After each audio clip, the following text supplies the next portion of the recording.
Hey everybody, welcome back to Mob Vlog. Adam Flowers here, and today we have Red Wemette with us, and we're going to bring Red on in just a minute. Welcome back, everyone.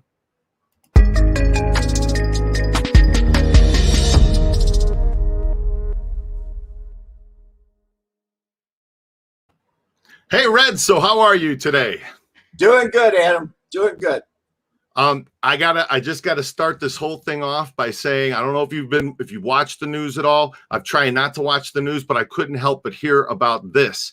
And in Chicago, where you're from, I'm from, there has been record amount of snow fallen. As you can see in some of these pictures here, it has fallen like 18 inches or something over the last 24 hours. Do you remember this stuff?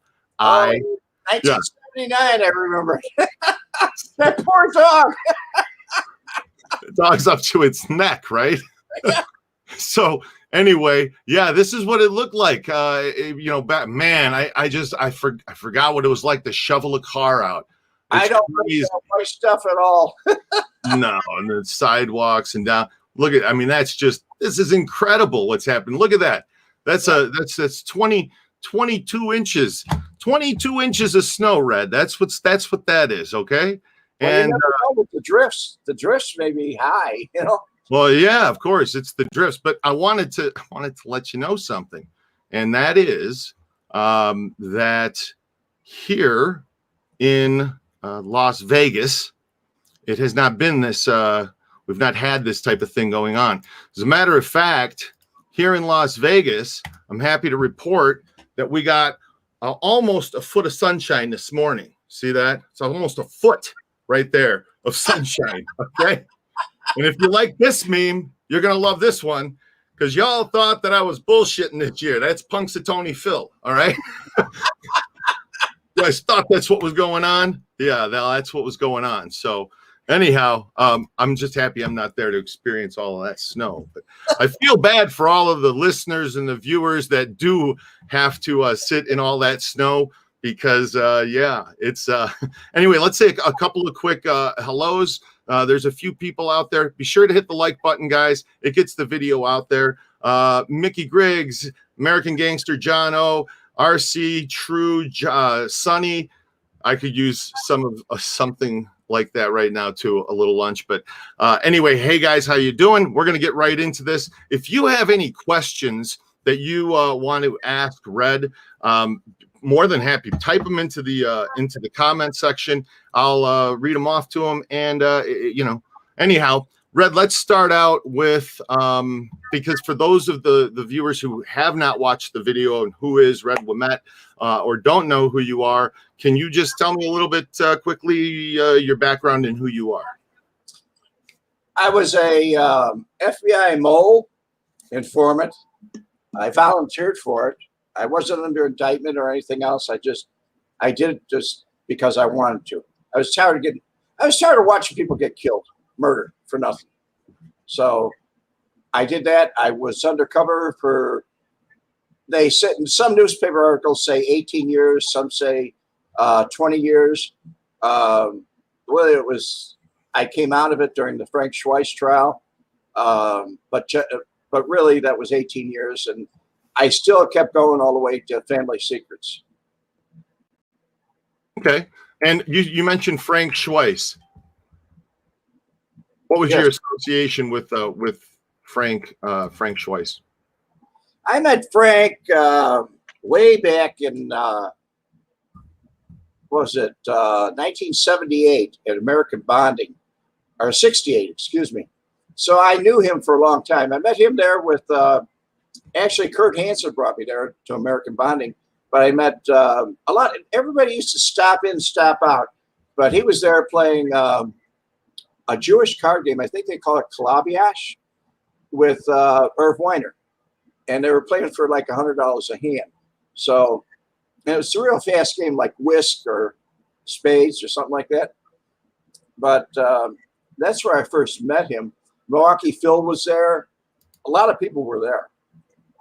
And I got to see them. The only Maid guy I ever really knew before then was Jimmy Couture. Okay. Quick question. Sonny just chimed in here, and he's asking Red, how did you get muscles in the 50% street tax when it's normally only 20? I didn't get muscled. I went and asked for permission to open, and the deal I made, Joey Lombardo put me with Marshall Cafano, and Marshall Cafano only wanted the peep shows in the back of it. As far as the front of the store was mine. So the first count we made, he was getting half of the back room. But then he split that up with one of the characters that he got out of prison with, Johnny Rogers and Alba Johnson Rogers. And so then it was like, I don't know, the first count we made was $500 or $1,000. So I gave him an envelope every week for $500. But it was nobody came and really threw the arm on me. It was something that I knew I needed permission to do. And Kurt Hansen's the one that introduced me to everybody in American Bonding that made it okay. Joey Lombardo gave me the okay on it. Now, when people ask, do you know this guy or do you know that guy? You've met guys, you bumped into guys, or were introduced to somebody, but Marshall Caifano you knew. Oh, yeah, I knew Marsh very well. We used to have lunch at the Oak Street, or the Oak Tree at Russian Oak. We used to have breakfast there every morning. And when you're sitting with a guy like this, other people take notice, and they, especially on Rush Street, because at the Oak Tree, it was kind of like a lot of other mob guys hung out there. So low-level street guys or whatever, they see you sitting with Cafano, they don't even talk to Cafano. They don't even go over and talk to him. They don't say, hey, how you doing, or anything like that.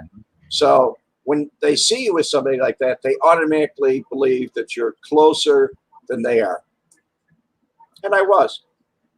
Got you. Here, JS is asking, who was the best thief that you knew? I'm sure you knew a lot of thieves.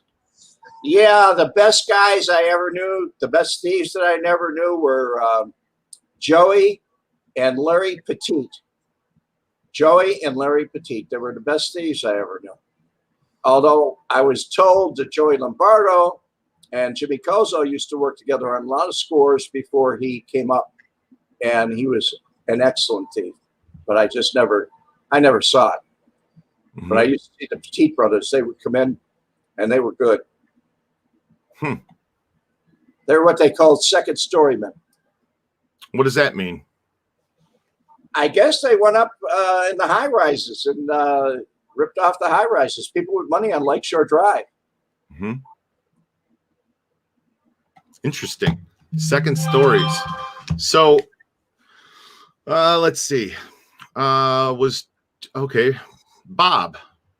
says, Red, was Tony Spilotro able to make Frank?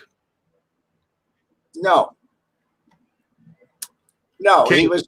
In order to make somebody, you got to have the permission of the boss. You just can't.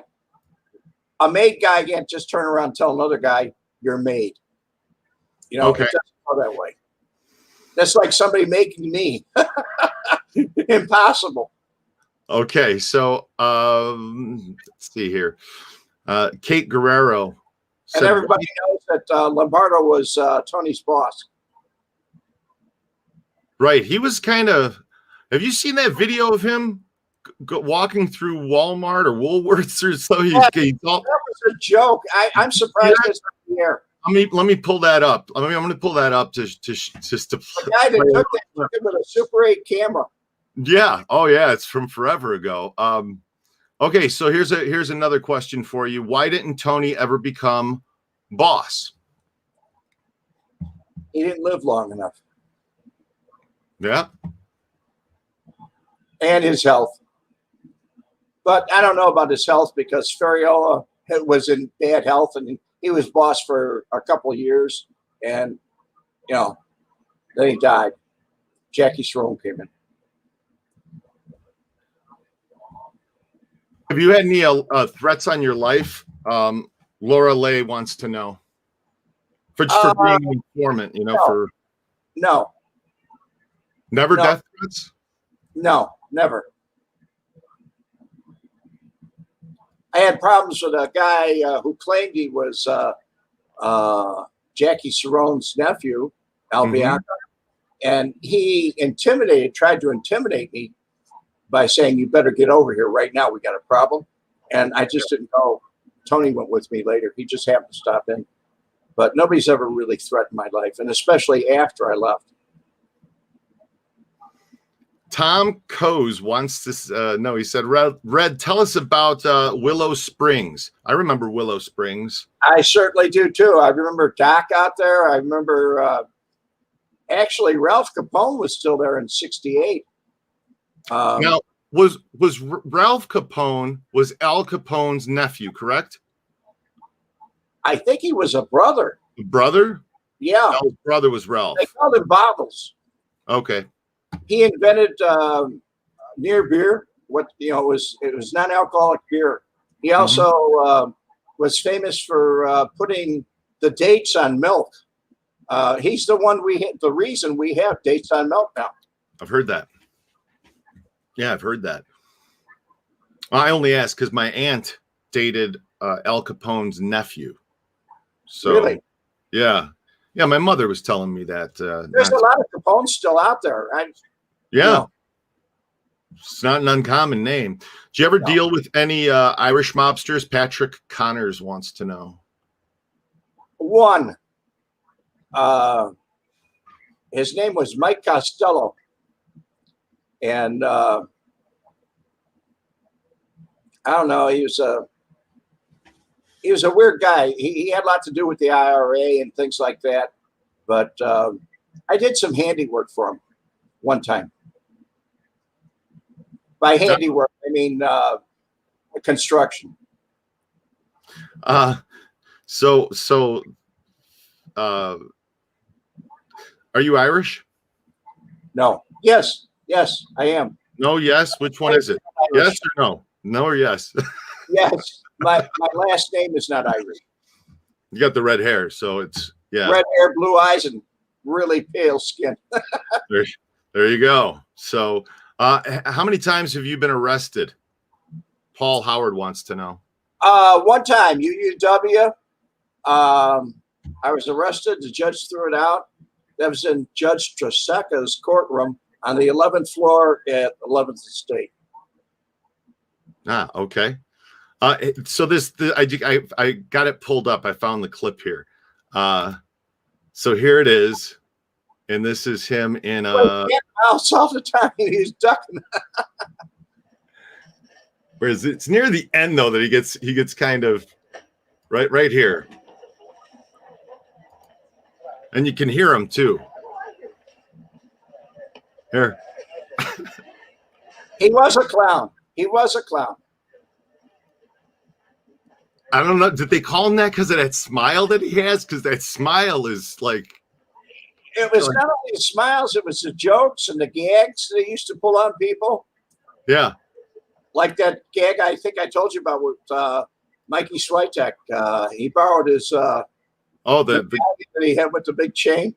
Right. The big gold chain. Yeah. He finally gave it back to him. It took a long time to get it back, but when he did, he pulled it out and he said, "That's not my chain." And he said, "Oh yeah, it's your chain," but it was a real thin one, and it had a St. Christopher medal on it. And he said, "Mine had a big Mexican gold piece on it, and it was a lot bigger. It was a big chain. The nuggets were huge." But he handed it to him, and he said, "It must have shrunk in the salt water in Miami." Mike didn't say anything to him. Sean Pender said, "Hey, Red, did you place slot machines on Chicago Road in Chicago Heights? My family members had a tavern in the 80s to 2000. I did it. That was way back in 1968. We placed slot machines in every tavern in the Heights in East Chicago, Indiana, all the way around the steel mills there. But that was way before. If there was a bookmaker or anything that was going on in the tavern, they didn't even say anything to us. We just rolled them in, set them up, and that was it. Huh. I remember seeing them in the taverns in Calumet City, where I grew up, and they said for amusement only on them. But if you knew the bartender, That was late. That was later. When we did it, it was wide open. yeah, those would have been in the 80s that I would have been seeing these, maybe early 90s, late 80s. So anyway, so let's see here. Well, his brother was police chief at the time. El Pilato's brother was police chief. Heard that. Was any business conducted out on the lake, away from prying eyes and ears? Seems like it would have solved some things. John was asking. A lot of people, they had a boat that was it was moored right next to the USS Blackhawk, which was the Blackhawks, the hockey team. But it was moored right next to it, and they used to go out on that boat. Some people did. I was on the boat a couple times. It was kind of a playground. It was a big boat, but they used to go out and shoot on the lake, and they did some business on the lake too. I don't know what it was because I didn't go with them on any excursions of any importance. Right. So you have a channel on YouTube, and you actually started that channel 5 years ago and started posting videos 5 years ago on the channel. Yes. Tell me a little bit. Why did you start the channel? And yeah. My original reason, it was easier to upload than it was on Facebook. And so I could copy and put it on Facebook. That was my original reason.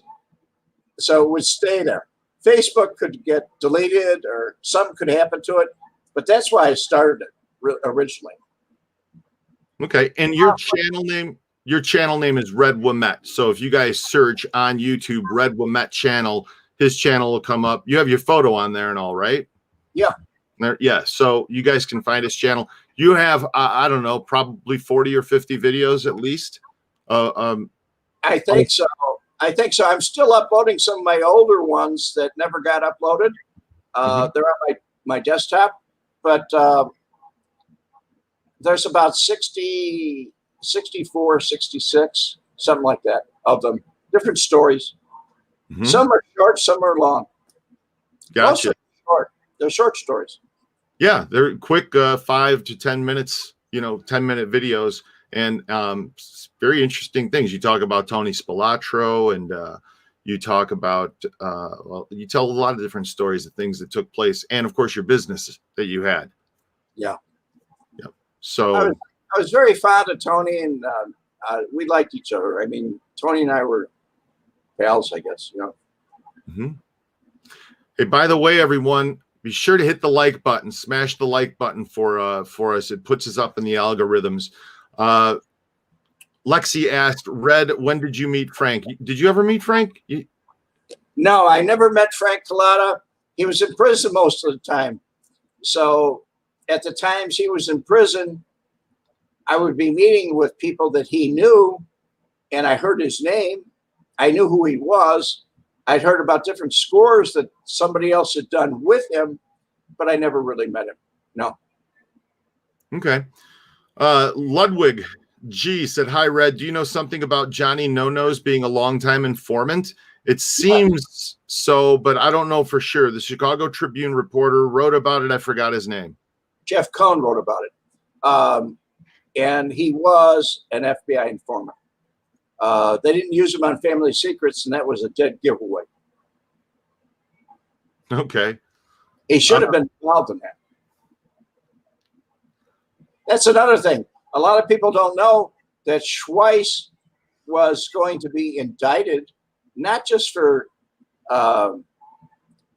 Tony's murder, but also for several other murders during that Family Secrets trial. But his mind was gone. It was riddled with cancer. And they kept delaying the trial. So he wasn't able to testify. He wasn't able to stand trial. So Bruce City asked, said, for some reason, I think I read about an Irish cat that ran afoul of the Chicago mob. He came to Milwaukee. Chi-Town ordered Milwaukee to kill him. He survived a shot to the back of the head. And then he said, after being shot in the back of the head, he was left for dead, and he woke up, walked to Milwaukee Italian mobsters and cursed them out, or cursed him out, if he's remembering correctly. He said, is that jogging anything? I don't know anything about that. The only ones that even sounds close to that is Ken Ito. Oh, yeah, right. Yeah, sure. Tokyo Joe. And I knew Johnny Catruso. I knew him quite well. I didn't know Casper. Campisi, rather. Dave Larson, just a quick shout out. He said, hi, Red, can't wait to read the book. And somebody's being a knucklehead and asked if you ever farted during a sit down. And that's from IB Rippingham. IB Rippingham. It's clever. It's clever. IB Rippingham. It's a good name. I like it. Bob said, did you ever meet Sam Giancana or Dominic Butch Blasi? Never. No. Never met either one of them. Kevin Jones is asking, who do you think was the best reporter that covered the outfit? Well, there were ones that I didn't like. I didn't like John O'Brien. He threw his own, or John Cass either. Both of those guys, they used to throw in their own opinions in their articles. I think Jeff Cohn was about the best. He wrote for Grip. Another guy that wrote was I'm trying to think of his name. He wrote for Times. Can't remember his name. Older guy. He retired. Can't remember his name. Long time ago. But he wrote pretty good articles. They were very forward. I mean, he put them out there. He put his life on the line. A lot of those reporters did at the time. I know one out here got blown up. I remember Len O'Connor way back. I Am Len O'Connor. It was on WGN. And he was, his life was threatened. He left the air and came back several years later, like maybe 4 or 5 years later. Yeah. But I assume that most of your viewers are younger than I am, so they don't remember these things back in the 50s, 60s. See, I don't think that's quite true. I mean, I got a call from a guy the other morning, and rats, his name's Phil, I think. I wrote it down too. Anyway, he was 65. He called just to say hello and wanted to, chat, and was very, this was older than me, so a lot of the listeners are, in their 40s. There, Laura Lisa, she's in her 40s. Some are in their 50s and 60s. I know Sonny, he watches. He's not in his 40s. I've had lunch with him.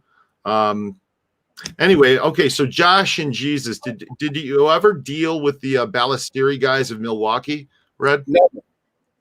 No? Never. I stayed with my own crew, or our own crew at Grand Avenue. Hey, Cheryl, thank you very much. I'm glad that you're enjoying the program. Thanks for that contribution, too. And please, guys, hit the like button. Jack Conley, do you mean John Drummond? No, John's a good friend of mine.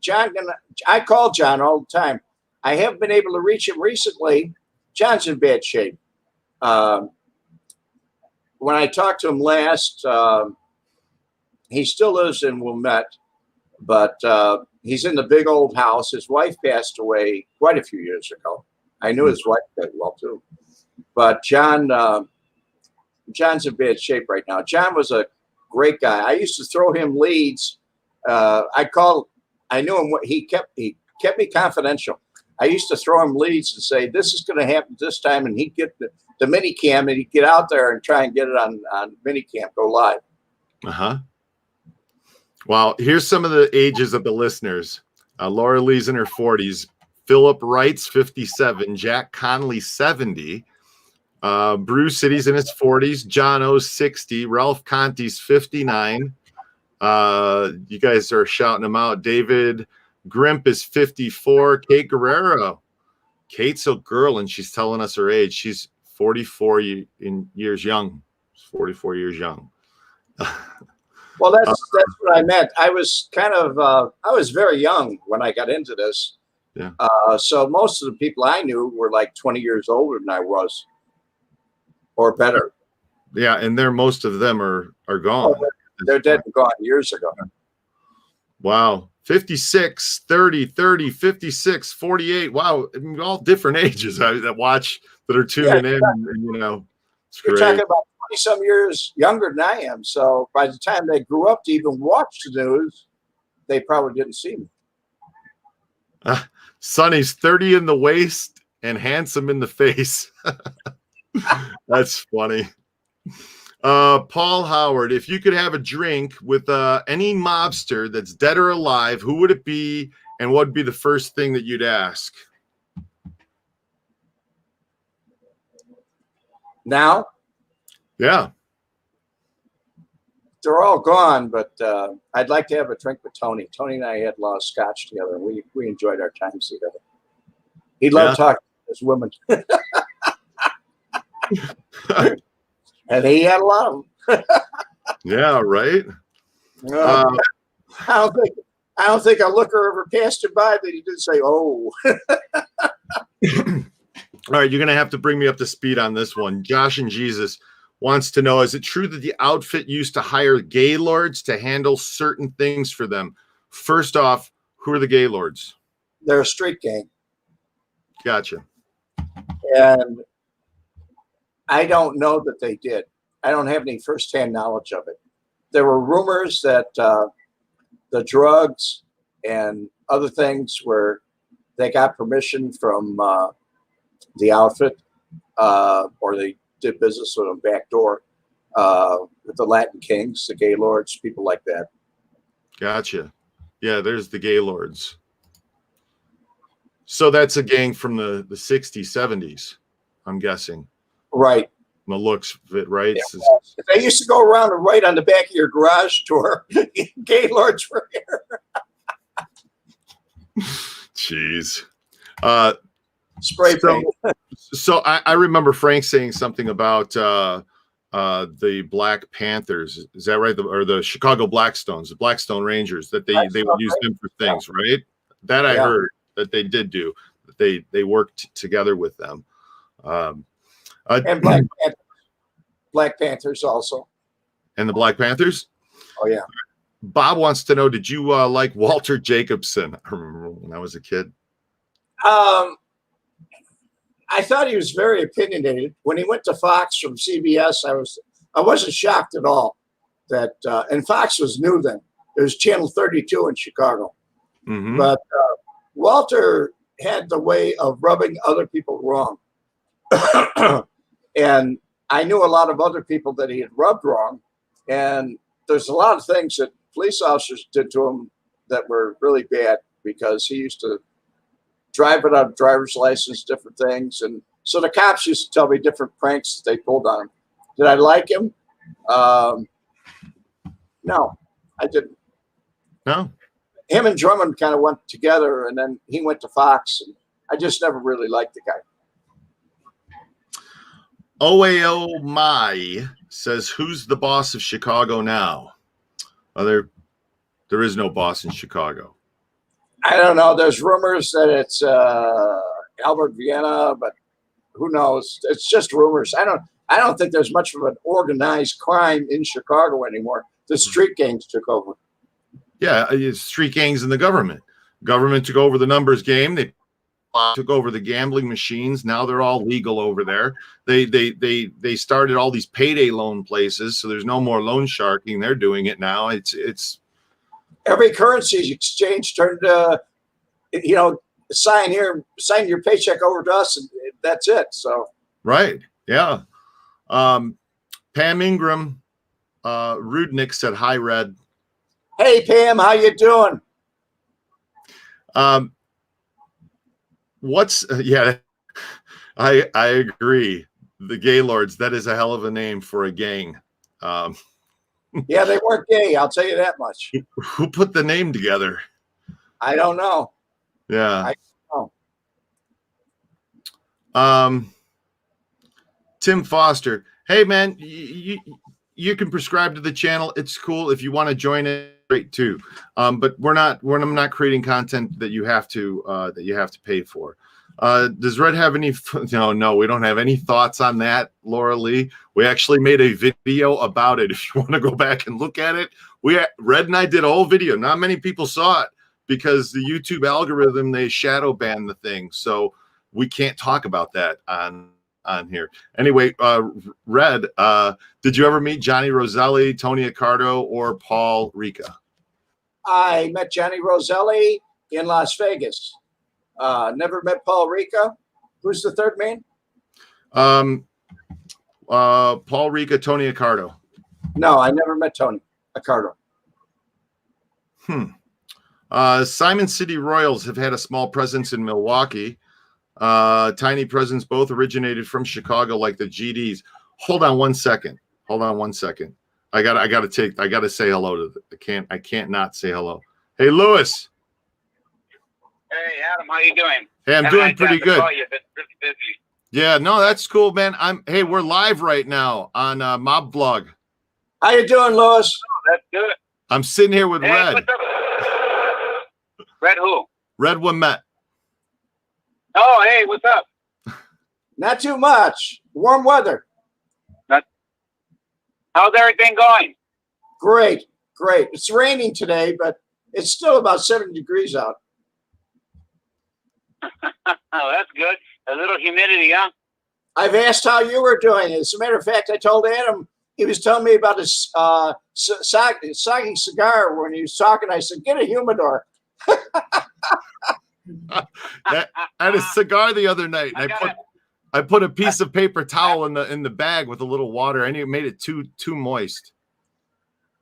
Yeah, you got to watch out for that. A lot of people don't know that when you get a little damp cloth, always take as much water out of that cloth, then put it in there.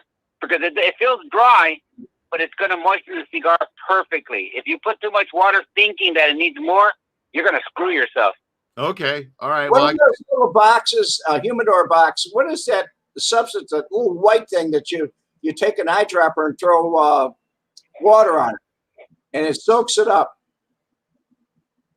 Oh, you're talking about like a sponge or something? Water pillow? It's a little white thing. It looks like a cuddle bone for a parakeet, but it's square. And it's in the box. And every so often, you just take a couple drops of water and throw it onto it, and it soaks in. Yeah, it's a humidity pack. That's for Right. travel. Ah, Well, they also have in boxes. If you open up, you can put your whole box of cigars in there. A lot of people don't know. As long as you keep them moist, you can reuse them. A lot of people use them. They dry up. They're no good. So always make sure you're doing the right thing. You're doing the right thing. Just keep on putting water in there. You'll be fine. all right. So we gotta have you come on the show again. Not just your voice, but your face. Everybody wants to see you. They've been asking what's going on. I ask about you all the time. I want to know what's happening to you. Let's do it. Let's do it next weekend. That sounds good. Not this week, and next week. That sounds good. Well, we're doing all lives now, so we're just going, doing our lives and interviews, and then subject matter and whatnot on the shows. So I'll send. Great. Yeah, I'll send you it, and we'll figure it out. But I'll talk to you soon, Lewis. Yeah, we'll talk later. I just wanted to touch base because it's been a while, So we'll talk. Just send something. Sounds good. Talk to you soon, brother. Have a great day. Later, Red. You got it, man. Got to say hi to Lewis. Okay, so did you ever meet Jimmy Fratiano? No. Actually, Frank Schweihs talked about him. He went out to Palm Springs, California, to murder him. And Fratiano saw him, and that was when he ran straight to a telephone booth and he called the FBI. Wow. Fratiano was from Cleveland. But he was from Cleveland, but he had connection with Chicago somehow. David Grimp says, who do you think killed Sam Giancana? What in your opinion? My opinion is differs with many people. I believe that Tony did it only because Frank told me Tony did it. But everybody says Butch Blassie did it. So on Facebook, so I'm not going to argue with them. Everybody has their own beliefs. You ask for my opinion, that's my opinion. All right. Okay. So, I mean, that's it. So Mickey Griggs, thanks for watching. Yes. Or you can order Red's book, by the way, and you can get a copy. You can get a signed, I got a copy right here. And I think, yeah, it's signed, see, by Red. So you can get one of these off of redwemette.com, and he'll personalize it to you and mail it out to you if you guys are interested in hearing or reading his whole story, which is fascinating. It's a fascinating story. So let's see. Josh and Jesus, what's the real story on relations between Chi-Town and New York? Was it common or non-existent? Of something or something in between? They had a very good relationship with the Genovese family. I know that right next door to me was the Over 21 bookstore. They were out of Cleveland, and they weren't supposed to be in Chicago. And I discovered the store with Irv Weiner. And he said, okay, make as much trouble for them as you can. Because what happened is kind of like what happened in Vegas with Tony. They would go to Cleveland and say, this guy next door is doing this, he's doing that. They'd go to New York. New York would call Chicago and say, hey, we got a problem here. They'd have to give them some money to take care of the problem. Then they'd come out and chew me out in public where everybody could see it.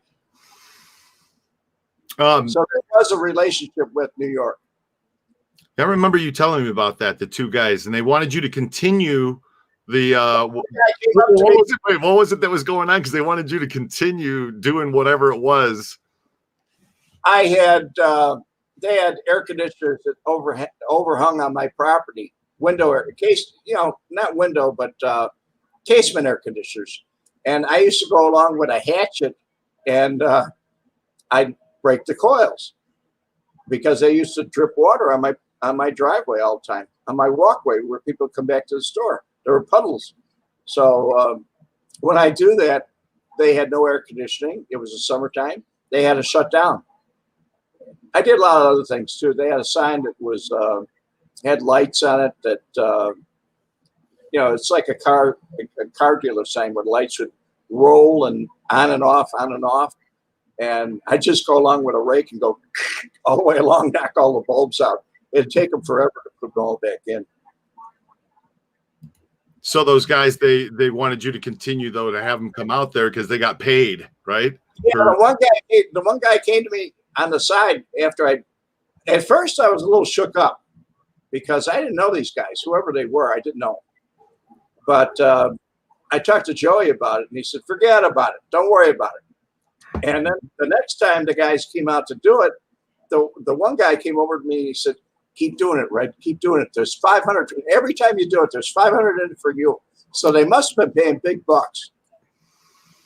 Carl Foster's asking, did you meet Joey Hansen?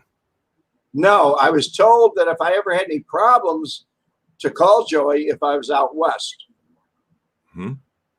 But I never met him. He was in, they told me he was in Phoenix. And a lot of people talk about it, news articles about him being in San Diego or someplace else out in California. But at the time, he was, I think, Paul Shiro was with him at the time. They were hitters. So you started your channel back in 2016 on YouTube just to get your stories documented and get them out there, and so that they would be preserved more or less, right? In the history that you understood. So since that, there have been other organized crime channel figures that have started channels. Some of them are Sammy the Bull Gravano, Michael Franzese, John Alite, Borello. There's a lot that, and there's others that have started. And some of them, there was, I really believe it was the Valuetainment that kicked the whole interviewing crime figures, right? And it exploded. We said, well, why do other shows? We should do our own show. And and why not? Because and why just have a channel about this when you could have a channel about, you know, you could have 4 different channels. So have you watched any of the other channels of the guys that I just mentioned? Yes, I have. The one that I'm very critical, I'm a critic anyway.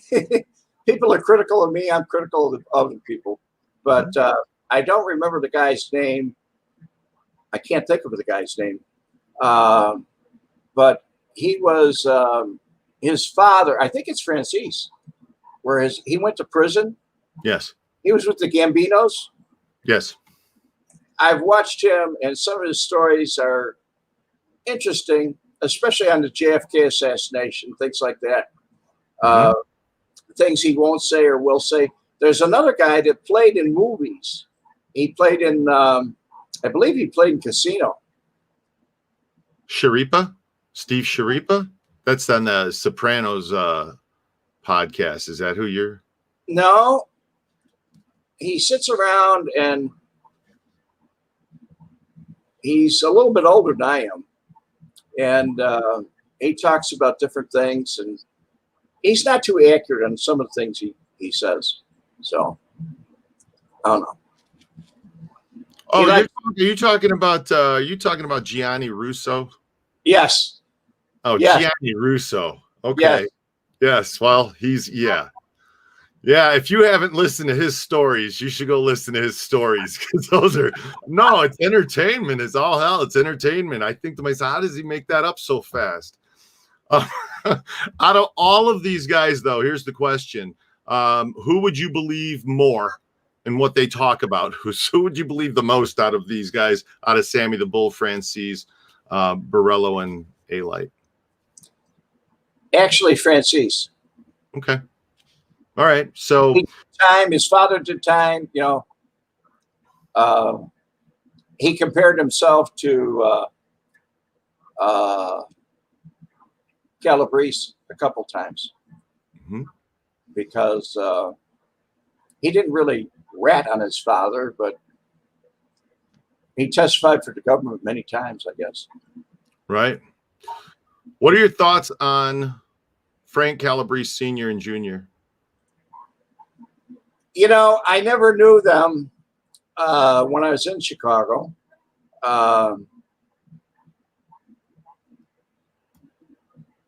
Frank Calabrese Jr., I always thought, after I read his book, Family Secrets, it was embellished upon, and I really didn't have a very good opinion of him. Also, him getting tatted up, and when he's in Milan, Michigan, when he's in prison, wearing a wire on his dad. I don't know. It's kind of a 6 to 1, half dozen to the other. Was there another way out for him? Yes, I think there was. I think his father would have gone down anyway. But, you know, he pulled in his Uncle Nick. He flipped him for the FBI. And I think it was a dangerous thing he did, a very dangerous thing he did. But it's his life. And when Paul Wickham did an interview with his wife, they're not married anymore. They're divorced. But she had a lot of stories to tell. She didn't paint the picture of him as an angel. Let me put it that way. But as far as the Calabrese family, we used to go over there to Joey and I used to go over to Taylor Street in that area. I never ran into him. I never ran into him at all. But then again, I was gone in 1988. I left Chicago in 1988. That was it. Are you writing another book? John wants to know. Yes, I wrote another book. Yes, I wrote another book in 2017. I wrote a sequel to that one, which a lot of things were. Originally, that book was supposed to be 600 and some odd pages. So a lot of it got knocked out for a lot of reasons. But I wrote another book in 2017. And when I did, I signed right afterwards. I signed a movie contract, and when I signed that movie contract, I agreed to not release that book until 30 days before the movie was released. And because of COVID and some other things that happened, the hurricane here, and a lot of things that happened, the COVID killed the movie. I mean, it actually killed the movie. They lost a ton of money. They put $82 million in that thing. I don't know where the money went, but Yeah. they told my attorney that they were out of it. So, in the meantime, that book right now, the cover for it, although I had the PDF format for the printer, and I was going to, I sent it, you know, when I decided I was going to publish it afterwards, I had to find a cover for it. And I didn't want somebody else to find a cover for it. I wanted to find a cover for it. So I sent it in, and the cover is being proofed. Once I get it back, the mail and everything is crazy right now. Email is bad too. But once I get it back, I'll be publishing that one. Okay, so you know when they're going to be releasing that, or any time frame, or any You know when COVID's going to be over? when COVID's going to be over? Yeah. Oh God, let's not even talk about that. I live in a cave. This is. At least we're open here. I can go outside and go to restaurants, and you are. The other day, I took some friends out to a little town called Good Springs where it's ghosts, and we sat down and they brought out food and we ate.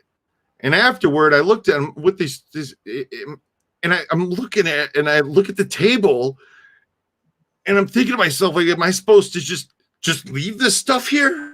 It's been a year since I've gone out to eat. They're going, what do I do with, somebody's going to clean this up for me. Jeez, this is like going out. Unbelievable. Anyway, okay, so Sam Giancana's daughter said that Butch Blasey was the only one who came back in their house, Bob said. But nobody, it's an unsolved murder, Bob, so nobody's going to know. A lot of people don't know about Antoinette, but when she came out with her book, Mafia Princess, Sam put her into a mental institution. And she wasn't on a very good relationship with him. I know she talks about how she was in Wisconsin when it happened, but they weren't really they didn't have a very good relationship when he passed away. But as far as knowing, I think she knew a lot more than the average person. Okay. After all, she was his daughter. He arranged their marriage, and she got divorced. So, did you know Joey Aiuppa loves? No, I saw him a couple times at the MGM Lounge in Cicero, but I did not know him. I saw other people sitting with him, but I kept my mouth shut and minded my own business. It didn't have anything to do with me. Right. It's the best thing to do. It doesn't have anything to do with you. Let's stay healthy. Exactly. Did you ever meet Lefty Rosenthal? Yes. I met Lefty. The first time I met Lefty was in Boca Raton, Florida. They had just come out with the movie Casino, and he called the local television station, and they came out to interview him. And he opened up his gates. He had big he had like 5 acres in Boca Raton. And so I went out there. It wasn't far from me. I lived in Palm Beach at the time. I went out there, and it wasn't that far of a drive, but I saw him there. I waited till after the crowd and after the premiere of Casino was done. And I talked to him a little bit there. And then I went down when he was doing sports betting down in Miami. He was actually consulting for different companies like the Hard Rock Casino Cafe, which is in Fort Lauderdale. But he was also living in a high rise, and he sold the estate. His daughters were gone. His kids were gone. They were grown up. So I saw him down there, and I think it was about 2 years before he died. And he just had gambling in his blood, man. He didn't give it up till the day he died. Wow. Okay, I'm getting way behind in comments, guys. And there's just a lot of comments coming through. Be sure to hit the like button if you just got in here. Smash that like button. And also, I think we said Gambinos with Franzese. It's Columbos, not the Gambinos. Yeah, sorry about that. You're right, guys. It is the Columbos. Got that a little mixed up here. Let me move along and get kind of caught up. If I pass up your comment, guys, I apologize.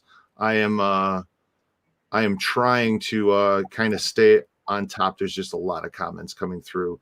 Okay, Red, do you think the ex-mafia members that say they have changed actually still do you think that the ex-mafia members that say they've changed actually still glorify the wife? Yes. Yes, you got to look at it naturally. They had it made. They really had it made. They had everything they wanted in life, all the luxuries, everything that went along with the life, and it's gone. It's not there anymore. So just like it's like losing at the stock market, you lose everything you got. You know, you're going to look back and reminisce and say, "I miss those days." Yes. And I got to say, in my own way, I miss some of the good times. In my own way, I miss some of the good times. I look back and say, "Oh, I reminisce and say things were different then." Mm-hmm. Well, things are always going to be different. I mean, we're constantly changing. Everything's constantly changing. That's so one thing that's guaranteed. It will change. That is true. It is. Patrick Connor said, "You ever reach out to the Gangland Wire podcast?" He said, "I haven't listened to it in a long time, but he seems like a nice guy." That's Gary, right? Gary Jenkins. Gary Jenkins. Gary and I speak on the phone. He's calling me right now. Gary and I speak on the phone quite often. Uh-huh. He's a good man. It's a good podcast. That was the first podcast I ever did. I've listened to it several times, different things. I've not reached out to Gary, but not yet anyway. But I've been meaning to write him an email. I'd love to interview Gary. That would be interesting. He has a pretty interesting background, to say the least. So very. Yes. He produced a couple movies that you can get on Amazon, and he also produced I don't know how many. You know, he's done a lot of work into it.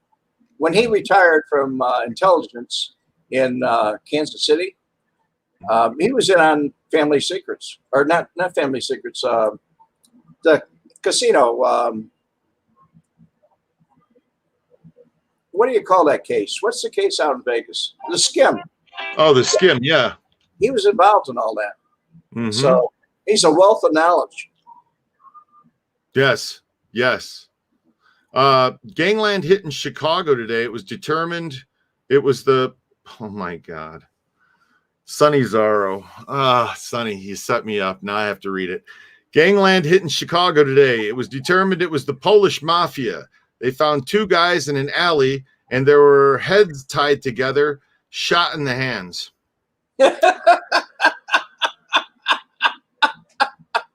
I can laugh. You're Irish. I can laugh at that because I'm racist. I'm just kidding. I'm Polish. Christ's sakes. What happened to the old Polish jokes?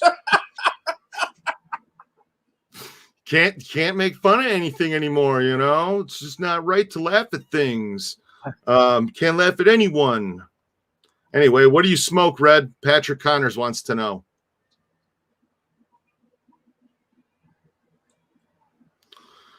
And somebody else, I think it was Brett, Marlboro 100s, ultralights. Yes. There you go. So that's what he smokes. And I think it was Brett who called them squares. He said, Red's got a square in his hand, and I haven't Yeah, heard. we used to call them squares. I haven't heard a cigarette called a square in 25 years. I mean, that's hilarious though. Okay, so let's see here. Nick, nice to see Red. Haven't seen his bedtime stories in a long time. Thought something has happened to him. No, Red's here and he's doing just fine. But if you haven't been over to his channel, go to his channel. Type in Red Wemette on YouTube. Go to his channel. Check it out. Subscribe to it. You subscribe over there. We prescribe here. Subscribers. I don't have enough subscribers. They don't subscribe. Red almost has 1,000. You're only a couple hundred short of 1,000. So, if you haven't, go check out his channel. To get there. It took you 5 years to get to it. You know what? Some channels take longer than other channels. It all depends. So, I have 3 other channels I'm trying to run. One has 300, the other has 200, and I think one has like 350. But I haven't put videos up in a minute. So, let's see. Travis Dury, Frank D'Amato.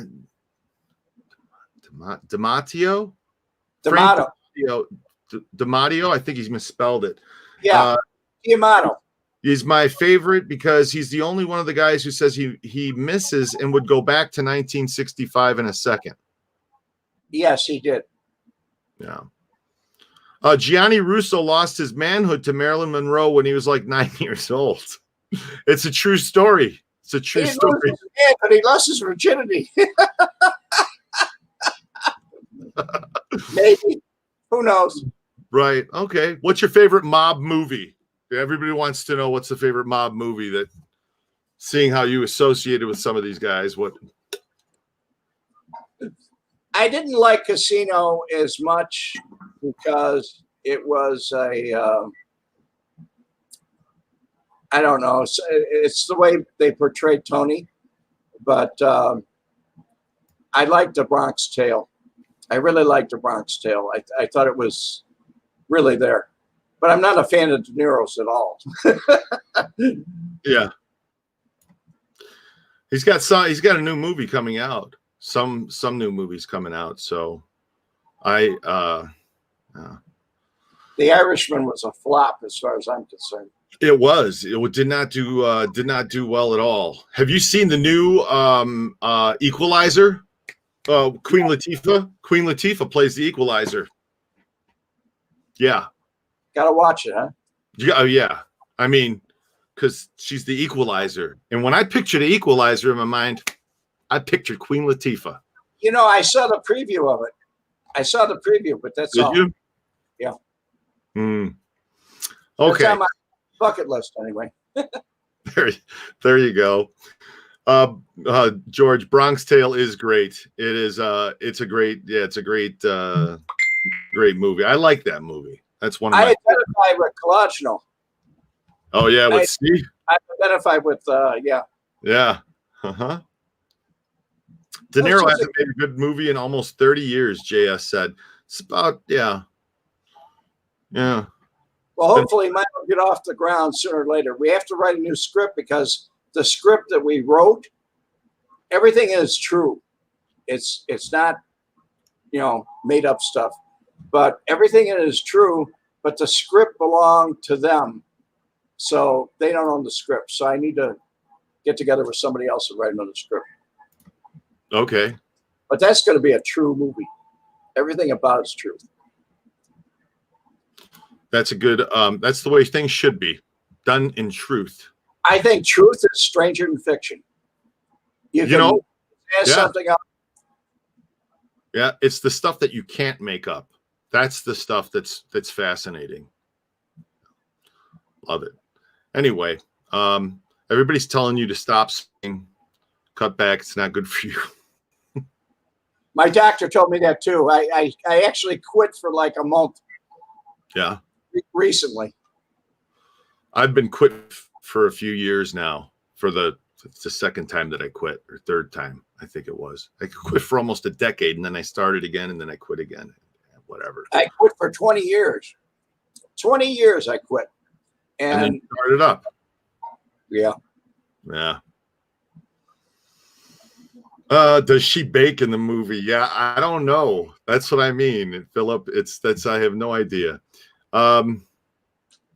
Red, you did a great job for the 3 murdered boys, the Peterson boys, the Peterson murders. I think that's what's the name of it, right?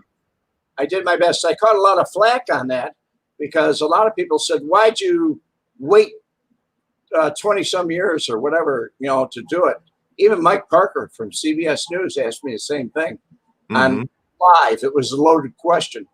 And I told him the FBI told me not to do it. They didn't want to be involved in it. And we couldn't go to the Cook County State's Attorney. So at that time, but I went with the ATF later. They were working on the Helen Brock case. And I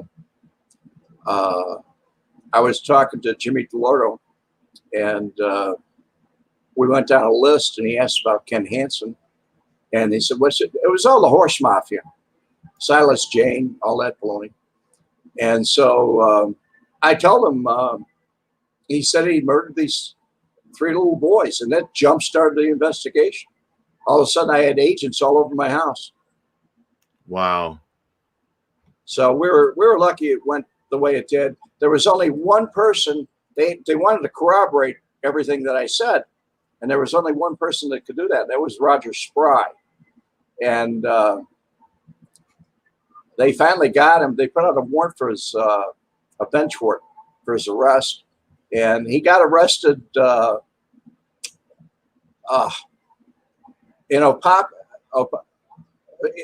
place where Sheriff Joe is out in Arizona, where they had the big, I don't want to talk about what they just had out there recently, but they had a lot of things going on out there, and he was in the jail. And Scott Cassidy and Tom Beastie, and I think it was one of the ATF guys, Jimmy, I forgot Jimmy's last name. Don't kill me, Jimmy. At any rate, they went out there and talked to him, and he spilled the beans right away. He gave it all up. He said, yes, I remember talking to Red about it. And so it was, at that point, just went on and on and on. There were more people that came forward. It had been a cold case for so many years. Although Leonard Goodman, I called Leonard Goodman before I actually published the book. And I asked him, do you think your client was innocent? And he said, definitely. He just wouldn't give it up. Yeah. He was with that Truth and Innocence Project at Northwestern, where they get guilty people out of jail and put innocent people in jail. They did a movie about it, Murder in the Park, or 3 Men in the Park. I forget which. About this murder?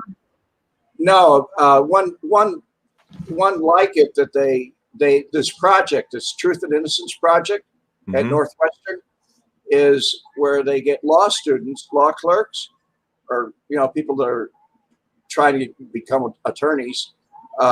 They get them to go out and work on cases and try and coerce or change or whatever, so they can get a new trial and appeal and get guilty people out of jail. And I didn't know that at the time. And because he was a law professor on his second trial, I thought he was going to be really tough, and he wasn't. He wasn't tough at all. Wow. It was the second time around was in 2002, and the first time was in 1994.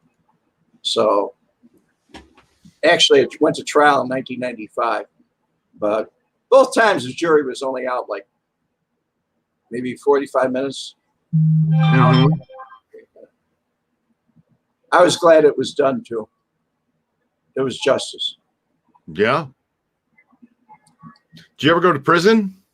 No, but I've asked a lot of people that, because they were convicts, I've asked a lot of people. Obviously, I was only arrested one time, and I've never been to prison, but never been. I spent maybe 4 or 5 hours in jail at one time, but I've asked a lot of people, how would I fare in prison? What would it be like for me? And everyone that's a convict told me you wouldn't have any problems at all. Fit right in, huh? I don't know. Okay, so this is a good question from George. And I hope that this I don't look too uptight here. I know that may look a little tired or serious or whatnot, but I'm looking at, if you guys saw what I was looking at right now, and trying to run this software and look at 3 monitors and and Allie sending me messages on my phone, and I mean everything's happening, and listening to Red, trying to keep and reading your comment. It's a lot going on for me. I'm gonna get better at this, but right now.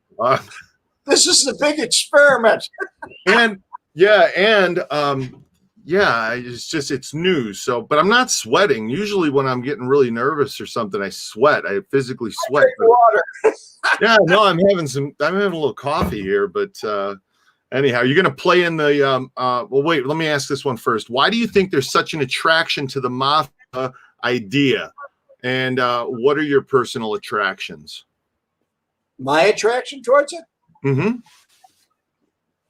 I don't really have an attraction towards it. I have an attraction towards getting my story out and telling other people that it's not that good. As far as other people that I've talked to, even recently on the phone, that are involved in things that they shouldn't be involved in, usually drugs, cocaine, stuff like that. It's very popular in Chicago right now. But it's the bling, the life, the expensive cars, the cash in your pocket, that sort of thing that attract them to it. It's the easy way. You don't have to go out and work every day and come home with a paycheck. That you can make a lot of money by doing something illegal, but they don't look at the downside. The downside is, Frank knew the downside. The downside is you got to go to jail every so often. Yeah, exactly. They don't look at it, most of them. So if this movie gets made about you, who do you want to play you in the movie? What I want really has nothing to do with it. That goes up to the producers and the people who put up the money. Who do I like? I like Ed Norton. I like Ed Norton. Ed Norton? A real nice guy. Yeah, okay. I could see Ed Norton playing Red Wemette. Yeah. As an adult. First time I saw Ed Norton was in he was in that movie. It was a De Niro. It was him and De Niro, and he was the thief or something, and he played the mentally challenged guy that worked at the museum or whatever that walked. And I swear that was in Canada. That was in Canada. The first one that I ever saw him in was filmed in Chicago, and it was the Butcher Boy, they called him. He killed some priest or a Monsignor or a cardinal. He killed a cardinal in Chicago. I can't think of the name right now. I think I saw the movie you're talking about. I think he's a young boy from Kentucky. Right. And he played a dual personality and really got it over on Richard Gere. Yeah. Oh yeah. Okay. I remember. Yeah, I remember that. It's been a while since I've seen it, but I remember. An old movie. Yes. So that's the thing about movies; they last forever. Right. It's true. Okay, so we're just going on a little over an hour. Well, we're in an hour and 10 minutes just about now. So to wrap things up, first off, I want to say thank you, Red, for spending this last hour with me. It's been fun as usual. I appreciate you taking the time to come on. And I also, if you guys want to say goodbye in the comments, you can. I just wanted to, because we kind of did this in the beginning, so I wanted to kind of wrap it up with the same thing. And that is, I don't know if you guys heard, but it's been snowing back in Chicago. And I mean snowing, like 18 inches of that crap fell out of the sky over 24 hours. Look at the pictures from this. It's incredible. And I am just really happy that I'm not there in Chicago to have to deal with this. But yes, it's snowing. I don't miss that. One people I used to know, he's in his late 50s, early 60s, really. Mhm. One of the people I used to know, Jeff Miller, calls me every so often. He says he lives over in a bad neighborhood, but he says his trucks and his cars and his kids' trucks and cars are all snowed in. They can't get out. Yeah, it's bad. I know my friends back there are writing me and telling me, calling me and texting me about it, and it's really yeah, it's something. I definitely definitely would not want to be having to deal with that. But I remember digging my car out a few times when I lived back in Chicago. There was a few times that I had to dig it out. Not too many times, not too often, but every once in a while. And over here in Las Vegas, folks, I just wanted to report that there has been just under a foot of sunshine right here this morning. That's the foot of sunshine that we measured. So for those of you that are in Chicago, now you hate me. Now you hate me. Yes. Now they envy you. Now they hate me, and they're like, I'm not watching Adam any longer. Well, and also since we're on these